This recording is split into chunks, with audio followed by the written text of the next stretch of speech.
sisters and brothers, Robert Aguilani, a.k.a. Bobby Wine.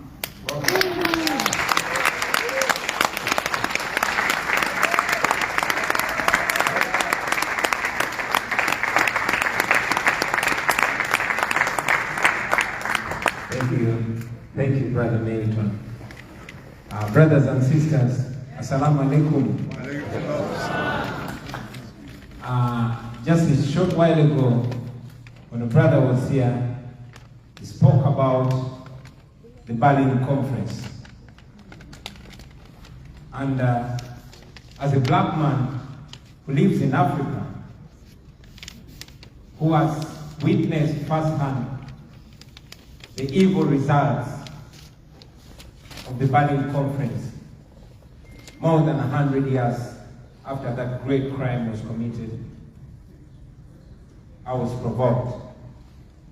As a black man that has been blocked on borders with Africa, as a black man that has faced the equivalent of racism in Africa, we call it xenophobia, I was provoked. And again, when a sister came here and sang a song of Miriam Makeba, the singer in me was provoked. And I felt like saying, we ban the xenophobia, reject the xenophobia. How can I be a foreigner in Africa? Yo! It was not our choice in 1884. In Berlin, when them sit down on the table in the scramble and partition for African land, now we are living by the borderlines. It would be easier if I never had to get a visa to see my little sister in Tunisia or Namibia or look here, Africa to come to Moja. Why are we defined by the borderlines? Why can't we see is divide and rule? Why do we act like colonial tool? The African unity becoming a reality. We must abolish the borderline.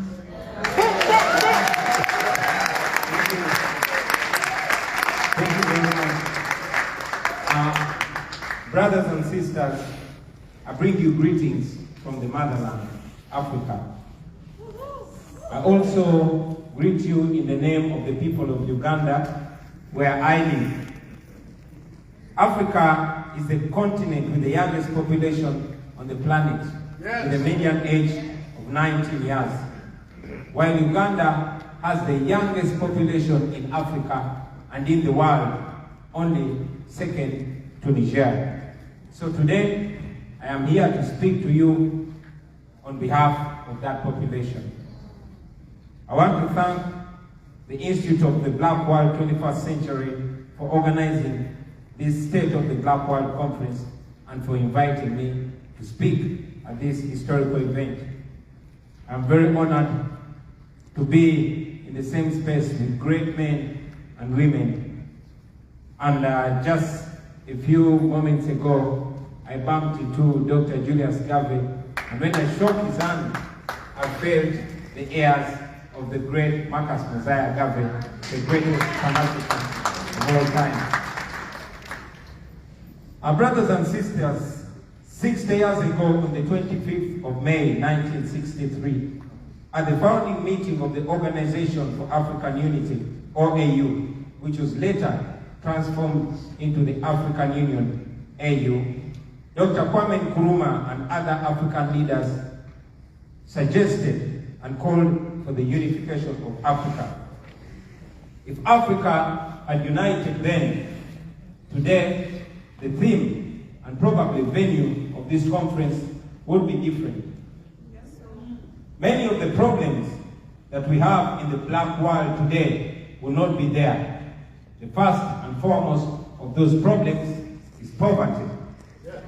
Dr. Kwame Nkrumah called it artificial poverty, and I agree with him. I mean, how else can we explain that Africa has everything the world needs? Land, oil, gas, cobalt, coltan, uranium, gold, diamond, copper, a young and vibrant population, perfect weather, But at the same time, Africa has the poorest people in the world with the most miserable living conditions. It can only be artificial poverty. Our colonizers and their collaborators are still using our natural and mineral resources against us. They are taking the best of what Mama Africa can give, and they are dumping back the worst of what they produce. Moreover, at very, very highly inflated prices.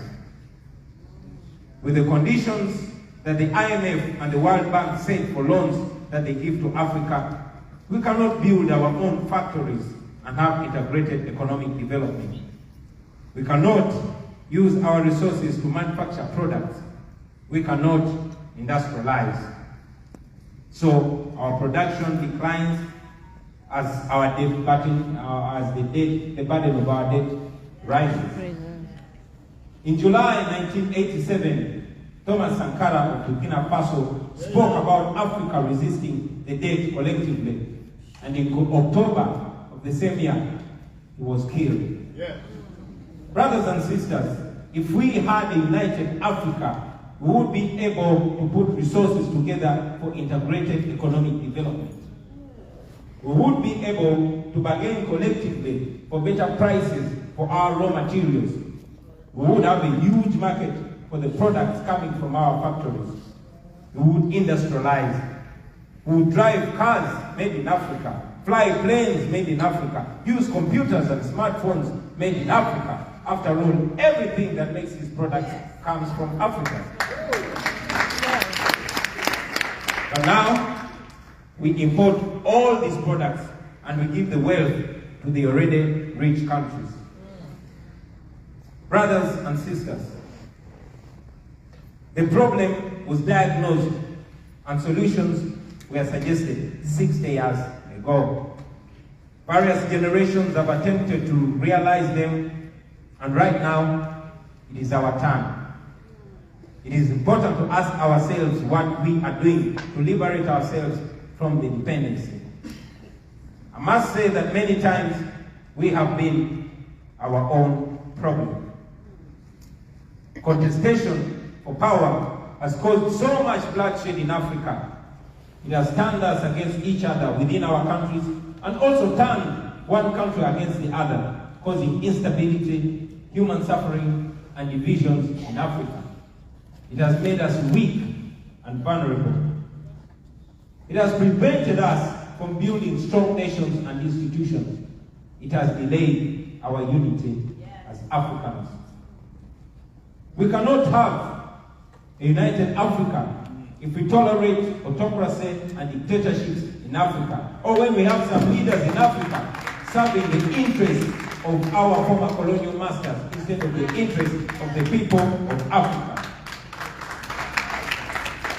We must empower Africans, especially the young people of Africa. We must open the political space, make young people of Africa feel like they own Africa, because they actually do. Like I said, let us open the political space for the masses, not just for the elite few. We must have peaceful and orderly transition of political power. Yes. Well, these are some of the foundations that we need to build a stable and united Africa. So, brothers and sisters,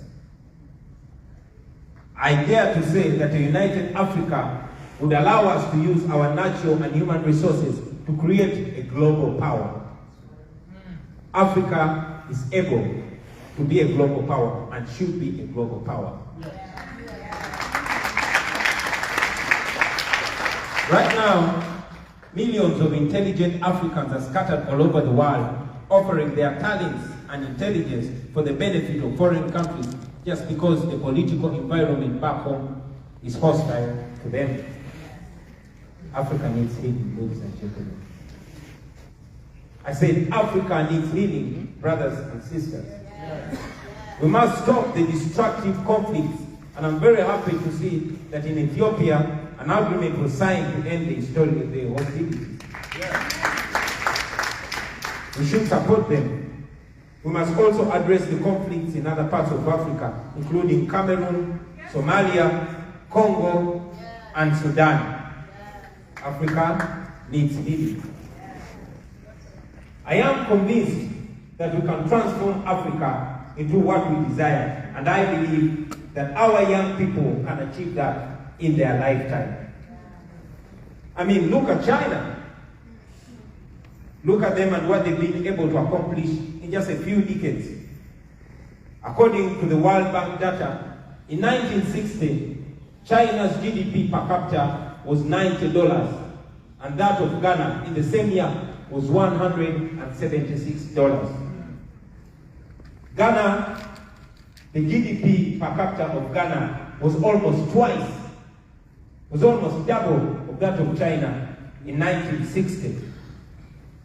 But by 2021, China's per capita income was $12,556, while that of Ghana was $2,363. And by the way, Ghana is one of the best performing economies in Africa in terms of growth.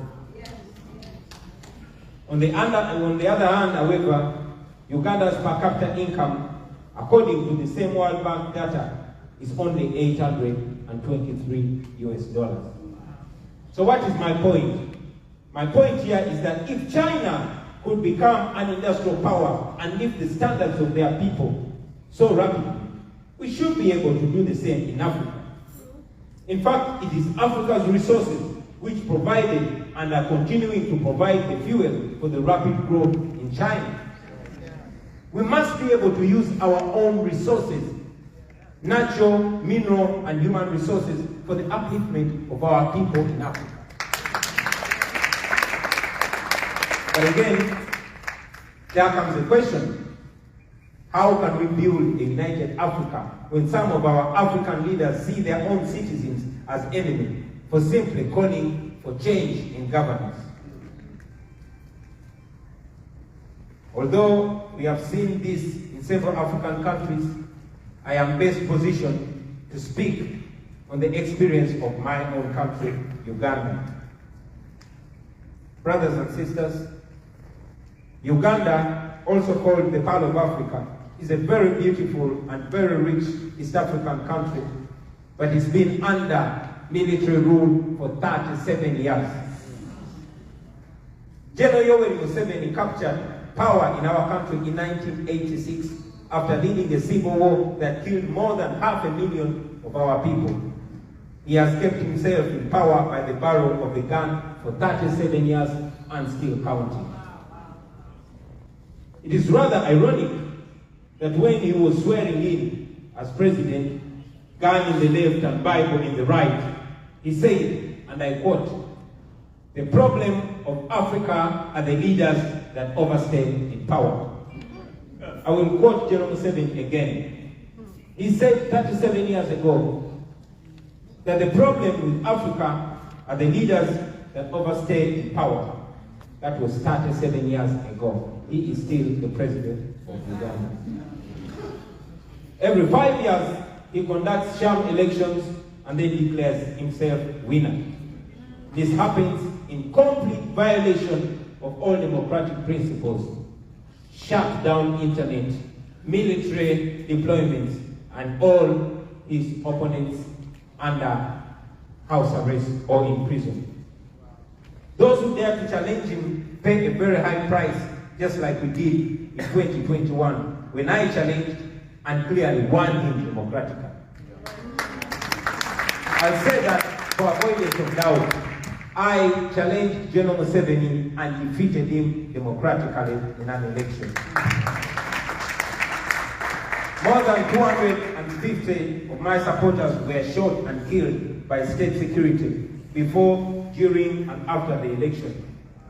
As we speak right now, hundreds of political prisoners are languishing in prisons across the country for supporting the opposition, while many are still missing after being abducted by state security. I will also mention that enforced disappearances are continuing even as we speak right now.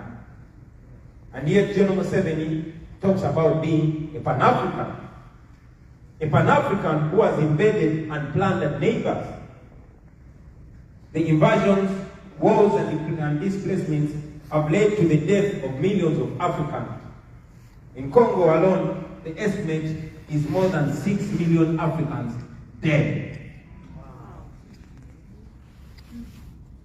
All those atrocities, ladies and gentlemen, are carried out in the name of Pan-Africanism. Today, Pan-Africanism is the new hiding place for dictators in Africa. They always claim that anybody who challenges their power is an agent of the West, and yet in reality, they are the real neo-colonial agents who have mortgaged our national resources in exchange for power. Brothers and sisters, we can't fight imperialism and exploitation of former colonial masters while resisting the corruption of dictators in Africa. We can do that. In September 1994, General Museveni told an American magazine, the Atlantic Monthly, and I quote, "I have never blamed the whites for colonizing Africa. I have never blamed these whites for taking slaves. If you are stupid, they should take you as a slave." That was General Museveni in 1994. And in January 2018, when Donald Trump used ugly and derogative words to describe Haiti and Africa, General Museveni said, "I love Donald Trump." That was General Museveni.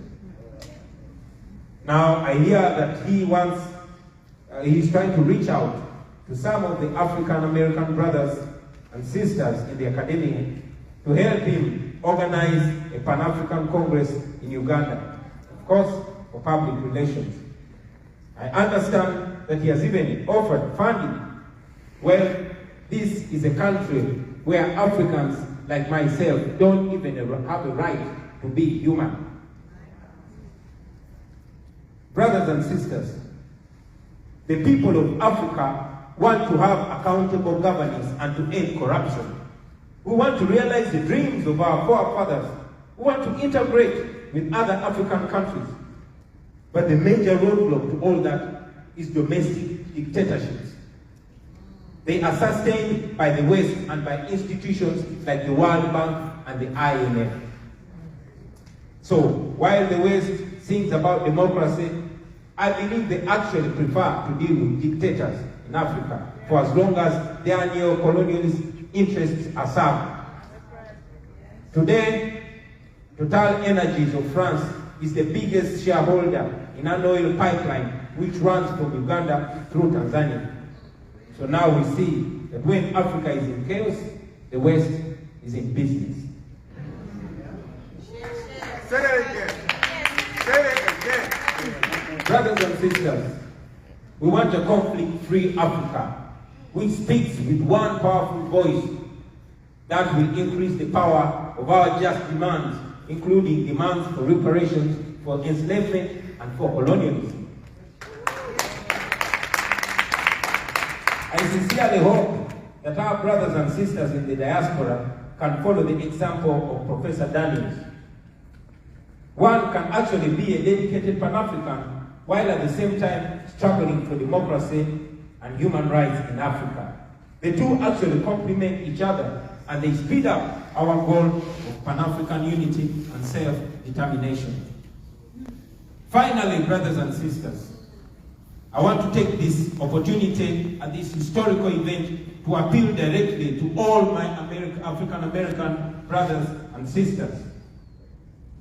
Please, please, and please tell your governments through your elected representatives in Congress to stop sponsoring tyranny in Africa.